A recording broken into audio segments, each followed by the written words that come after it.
One of the greatest things about coming to any kind of mineral show is you never know what you're going to find. And so you don't always want to stay where you would normally go. Like I tend to focus, Blue Cap Productions, we tend to focus on the super high-end minerals. And so I'm always on one part of Hall A6 where I am right now. And I'm kind of more towards the front where all the high-end mineral dealers are. And so I had come down to this far end and met a very interesting character who is doing some really interesting work. And it's a little bit of a back and forth with me. I'm not quite sure how I feel about it. Actually, I know exactly how I feel about it, and I think it'll come through in the interview. But what I want to do is really provide the catalyst for a conversation. So I hope you watch this video, and I hope you participate by chiming in and commenting on this video. And let's start a dialogue, and let's see what people think and how people feel about what you're going to see right now. David, how you doing, my friend? Hey, how are you? Good to see you. David, you've got an interesting story. So you are a mineral collector. You're actually also a field collector. Yes. And a little while ago, you had heart surgery. And as a result of that heart surgery, something happened. So kind of fill in the gaps here for the audience. So yeah, I used to field collect a lot, and then I had a heart surgery like 2.5 years ago, and I was like, yeah, I had to stay at home for a while, and yeah, I was a bit sad about this. And then my wife asked me to to clean out the basement, and I found like an old box of alum powder, which I use. I'm a science teacher. So I used to have like science projects with the students when we were growing crystals to show the scientific method. And I thought, oh, you know what? It's too sad to throw that away. Right. And it's a waste. Yes, it's a waste. Yeah. So I thought, hey, let's give it a try for nostalgia. Mm-hmm. And I also had like old matrices left that I wanted to throw away also. Trimmings from things that you'd collected or purchased, that were damaged. Or, you have clay on it, you're really happy, you wash the clay off and you're like really unhappy. And then I thought, hey, let's try to grow them on natural matrices, see what comes out. So it started as a fun project for me and... a way to pass the time. Yes, exactly. Yeah. It was like to recycle and to pass the time. Sure. Okay, so now we've gotten the backstory. Yes. Now I'm going to show the audience the result of your activities to relieve your boredom. Yes. So look at this. They look like some incredible fluorites, but they are, as you say, just alum crystals that you grew. Let's take a couple of these out and take a closer look at them. Going to take my favorites out. It is amazing. It's exceptional. First of all, from an aesthetic standpoint, they're beautiful. Thank you. But I know that one of the issues is the ethics or the morality of creating fake minerals, to put it bluntly, fake minerals as an overall umbrella term for this. Share with us your perspective on what you're doing here. So when I first started it, I was afraid I opened Pandora's box. Sure, yeah. So, well, for those who don't know me, I try to be a really ethical person, morally okay person. I don't know how to describe it, but so yeah, I was aware that it could get in the wrong hands. It could make a lot of damage. Out of hand. Yeah. So what I did is I actually tried to limit it. So first of all, the first step I took is being completely transparent with the origin. So calling it what it is. It is those are alum crystals. Some people tend to call them synthetic fluorites, which it's not correct. It's a fluorite imitation. Right. But people started calling them, and I try to correct wherever I see it. But It's like with the Swarovski crystals. Right, sure. It's not a crystal, but it's kind of a name that stuck. And I think for me, it's also, I label them as that. Every time I sell one, I explain it. Mm-hmm. So I try on this area, I try to limit it, the misunderstanding around it, or the confusion that could be created. Sure. The second thing I'm doing is every one of those gets a label and also has a certificate of authenticity, which I maybe will change to inauthenticity due to someone's credit. I don't know if we want to get credit for the idea, but I loved it. Yeah, we were here last night talking about this, and I said, maybe your certificates of authenticity should be certificates of inauthenticity. Yes. And I love that idea. So yeah, each and every piece has a serial number. It's labeled, so I know exactly which piece has been sold to whom. Okay. So we keep record of it. And another thing I decided to do is not to go wholesale. So I have just some trusted resellers, which I know we will respect the work, will sell to collectors directly, just because physically I cannot be everywhere in the world. Right. But here the idea is not to do wholesale. So if people are interested, your resellers are still going to sell them as grown alum crystals. Of course. Yeah. This is something I trust them because I know their work ethics. I know they're good people. And I mean, in the world of mineralogy, you need to trust people. You need to trust the right people. And I definitely know that they are the right people because I've known them for a while, know how they work. And also in life, they're good people. Sure.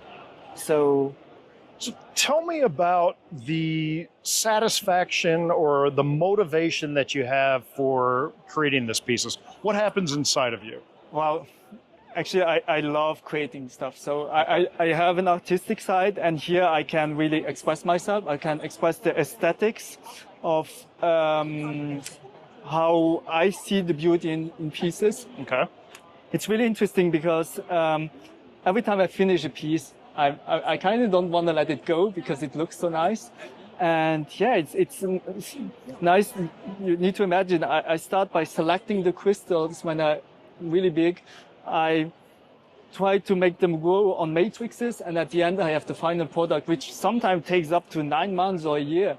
So it's a long gestation period. Yes, it's not something you're doing overnight. No. And you have a pretty high failure rate. It's 35% failure rate. Sadly. Yeah. 35% of the time the crystal will not be glassy. Okay. Or it will fall off for whatever good reason. And that's sad. So we started again. At the beginning it was a bit frustrated, but now I know what the odds are, and I work with it. Let's say it like this. So I love it because a lot of the way that you describe the satisfaction that you get in creating this is not like the words that a sculptor would use for their artwork. So I commented last night when I asked pretty much the same question, that you are responding as if this is a work of art for you, which me, basically anything that we create can be seen as a work of art. Yes. I think for me, we can discuss art in different ways. For me, art pieces should have an aesthetic, and this is my expression of aesthetics in minerals. So I try to express how I see something as beautiful. I try, and I hope that it aligns with other people's vision of what is beautiful, or an homage to Earth. It's like, for me, it's like the mixture between science and art. One part is pure science, the other part is art. It's making compositions. It's like painting, 3D painting with crystals. Well, I would argue that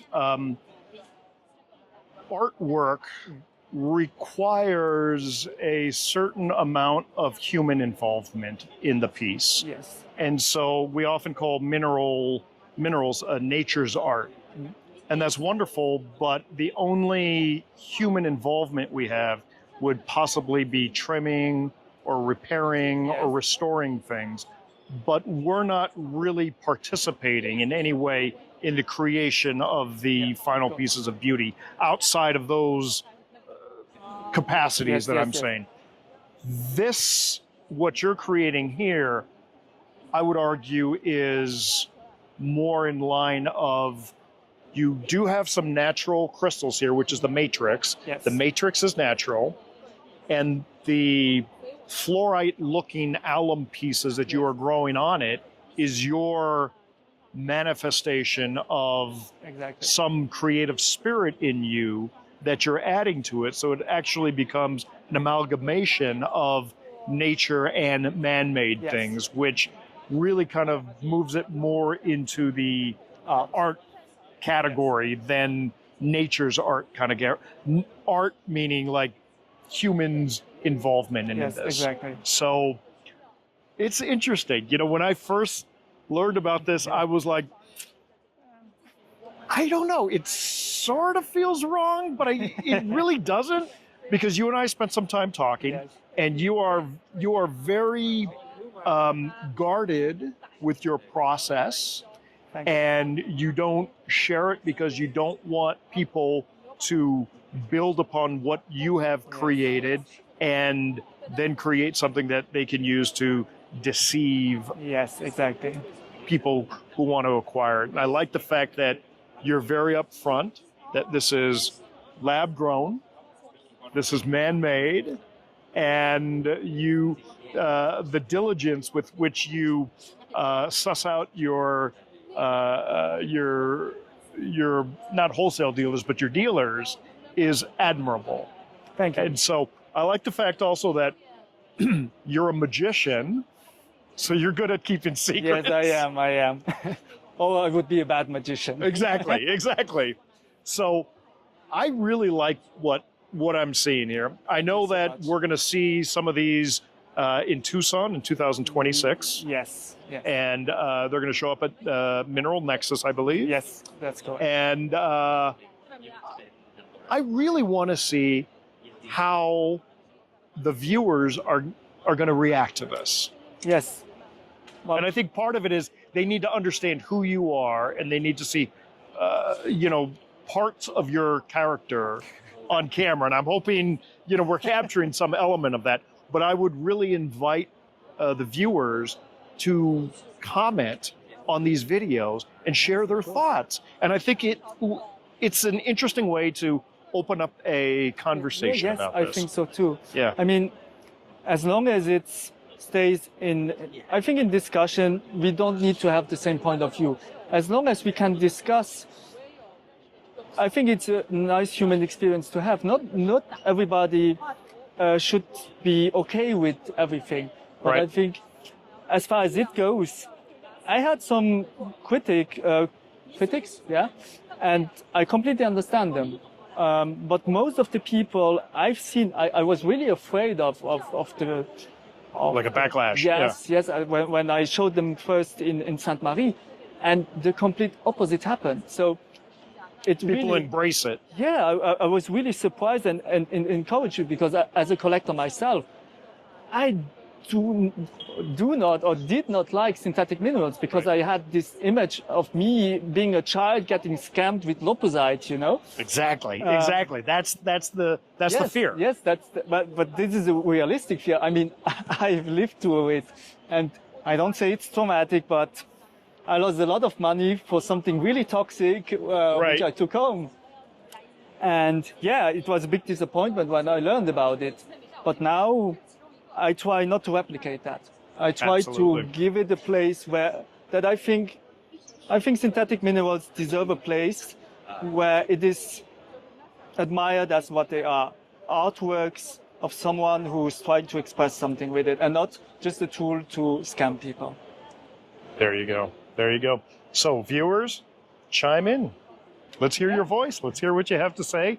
And David, I invite you to create the conversation, converse with these people. If you see, comments on that people are making on the videos that I'll be posting, respond to them. Let's get the dialogue going. Let's see what happens. I would be happy to. And I think it's interesting to point out that after you and I met last night, I was on my way out and I ran into Pizzotta and Alessandro Palladini yeah. from MCP, and we talked about you. And Federico was unaware of you, but Alessandro knew you. Oh. He had met you in Sainte Marie, and he thinks what she's doing is damn interesting. Thank you. I mean, coming from him, it's really an amazing compliment. Yeah. Because the first time they came, I was not sure if they came to see it and to embrace it or just to put me down, you know? Exactly. I was really afraid, especially because he's really tall. I was a bit intimidated.